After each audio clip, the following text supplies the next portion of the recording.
அன்பானவர்களே, அன்பு வணக்கங்கள்.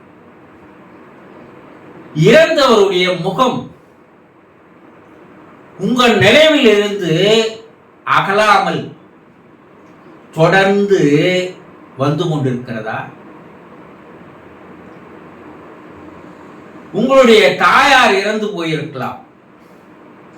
மகனாகிய உங்களுடைய நினைவில் அந்த தாயாருடைய முகம் இருந்து கொண்டே இருக்கிறதா? யாரை பார்த்தாலும் உங்க தாயினுடைய முகம் அவர்கள் முகத்தில் தெரிகிறது. உங்க தாய் வீட்டில் உலாவிய இடம் உங்களுக்கு தெரிகிறது.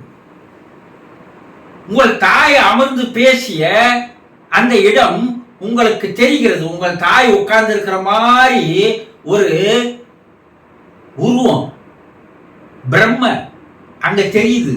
ஆனா கிட்ட போனா அங்க இல்லை. உங்க தாய் படுத்திருப்பது போல தெரிகிறது. ஆனா கிட்ட போய் பார்க்கும்போது அங்க இல்லை. கண்ணை மூடி இரவுல தூங்கலான்னு நினைக்கிறீங்க. கண்ணை மூடனா கண்ணுக்குள்ள உங்களுடைய தாயினுடைய உருவமே வருகிறது. அது தந்தை இறந்து போயிருந்தா மகளுக்கு இந்த சிம்டம்ஸ் எல்லாம் தெரியுது. கணவன் இறந்து போயிருந்தா மனைவிக்கு தெரிகிறது. என்னை எவ்வளவு அன்பா பார்த்துக்கிறார் தெரியுங்களா? என் மேல எவ்வளவு அக்கறை எடுத்துக்கிறார் தெரியுங்களா?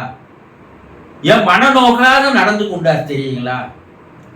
நான் எதையாவது நினைத்தால் அதை உடனே செய்து முடிச்சிடுவார் தெரியுங்களா? என் மேல ரொம்ப அக்கறை வச்சிருந்த, ரொம்ப அன்பு வச்சிருந்த என் கணவர் இறந்து போயிட்டாருங்க. அவர் உருவத்தை, அந்த முகத்தை என்னால மறக்கவே முடியலைங்க. அது என்ன உள்ளுக்குள்ள இருந்து என்ன ஆட்டி படைக்குதுங்க. சொல்றாங்களா இல்லையா? சரி, சிறு குழந்தைகள் இறந்து போகிறது, அது பெண்ணோ ஆணோ, அந்த தாய்க்கு அந்த குழந்தையை பற்றி அந்த முகத்தை மறக்க முடியாத, எந்த நேரம் அந்த குழந்தை சிரிக்கின்ற அந்த முகமானது அந்த தாயினுடைய நினைவிலேயே இருந்து கொண்டு அந்த தாயை என்னென்ன பண்ணுது இல்லையா? ஒரு நிமிடம் கூட அவனை நினைக்காமல் இருக்க முடியவில்லை. அந்த குழந்தையை மறக்காமல் இருக்க முடியல. ஏன்? நீங்கள் அந்த குழந்தையின் மீது வைத்த அன்பின் காரணம் தானே தவிர வேறு இல்லை. உங்கள் குடும்பத்தில் தாயோ, தந்தையோ, கணவனோ, மனைவியோ, பிள்ளையோ, பெண்ணோ, சிறு குழந்தைகளோ யாரோ ஒருவர் இறந்திருந்தால் அந்த இறந்தவருடைய முகம் உங்கள் நினைவை விட்டு அகலாது உங்களுடைய கண்ணில் உள்ள கருவிழிக்குள்ளேயே இருந்து உங்களை என்னென்ன பாடுபடுத்துகிறது. இதுக்கெல்லாம் காரணம் என்ன? ஒன்று, நீங்கள் அவர்கள் மீது வைத்திருந்த அளவுக்கு அதிகமான அன்பு, அளவுக்கு அதிகமான பாசம். இல்ல, அவர்கள் இறந்து போனவர்கள் உங்கள் மீது வைத்திருந்த அளவுக்கு அதிகமான அன்பு, அளவுக்கு அதிகமான பாசம். இந்த அன்பும் பாசமும் நேசமும் தான் அவர்கள் உங்களை விட்டு போனாலும் கூட அவர்களுடைய முகத்தை உங்களுடைய கண்ணிற்குள், விழிகளுக்குள் கொண்டு வந்து அப்படியே நிறுத்தி வைத்து உங்களை ஒரு பாடாய்படுத்துகிறது இல்லையா? நாளுக்கு நாள் அது உங்களுடைய ஆழ்மனதிலே அவர் முகமானது போய் சரியா பதிஞ்சு போகுது. நினைச்சாவே கண்ணுல தண்ணி தானா வருது. இறைவன் ஏன் இது போல செய்யறான்? இது போல ஒரு அன்பை இனிமேல் என்னால் யாருக்காவது செலுத்த முடியுமா? இல்லை, இறந்தவரை போய் எனக்கு செலுத்திய அன்பை போல, காட்டிய அன்பை போல இந்த உலகத்தில் வேறு யாராவது எனக்கு காட்ட முடியுமா? கிடையவே கிடையாது, முடியவே முடியாது இல்லையா? அதனால்தான் அவர்களுடைய முகம் உங்கள் நினைவில் இருந்து அகலாமல் நிழலாடி கொண்டிருக்கிறது. இந்த அன்புக்கு உலகில் வேறு எதுவுமே சரிசமமாகாது.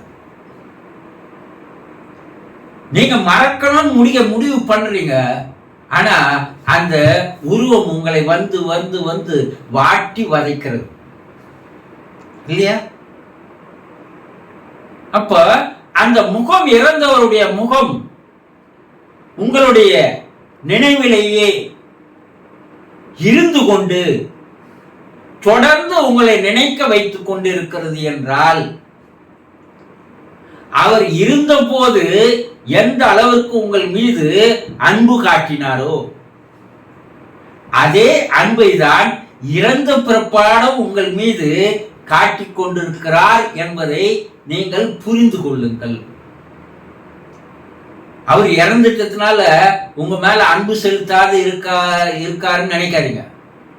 அவர் இப்பவும் செலுத்தி கொண்டிருக்கிறார். அதனால்தான் அவருடைய முகம் உங்கள் நினைவில் வந்து வந்து உங்களை அவரை பற்றியே நினைக்க வைத்திருக்கிறது. இரண்டு பேருக்கும் உள்ள அந்த உறவு இணைப்பானது தொடர்ந்து கொண்டிருக்கிறது. அது ஒரு முடிவுக்கு வரல. அப்போ இறந்தவருடைய முகம் உங்களுடைய நினைவில் இருந்து கொண்டே இருக்கிறது என்றால், ஒன்று நீங்கள் அவர்கள் மீது காட்டிய அன்பு, அல்லது இறந்தவர் உங்கள் மீது காட்டிய அன்பு தொடர்ந்து வந்து கொண்டிருக்கிறது. இதை சரியாக புரிந்து கொண்டால் உங்களை அவர் புரிந்து கொள்வார், நீங்கள் அவரை புரிந்து கொள்வீர்கள். இந்த நினைப்பு அகலாமல் உங்கள் வாழ்க்கை முழுவதும் இருந்து உங்களை சந்தோஷப்பட வைக்கிறது. ஒரு சிலர் துக்கப்பட வைக்கிறது. ஆனால் துக்கமடைய ஆரம்பித்து விட்டால் அவருடைய உறவு தொடர்பானது என்ன ஆயிடும்? துண்டிக்கப்பட்டுவிடும். சந்தோஷமாக அதை ஒரு ஆனந்தமான ஒரு மகிழ்ச்சியான தருணமாக நீங்கள் அதை நினைத்து பார்க்க பார்க்க அவர் மறுபிறவி எடுக்கிற வரை உங்களோடு தொடர்பிலேயே இருக்கிறார் என்பதை தெரிந்து கொள்ளுங்கள். சந்தோஷம்.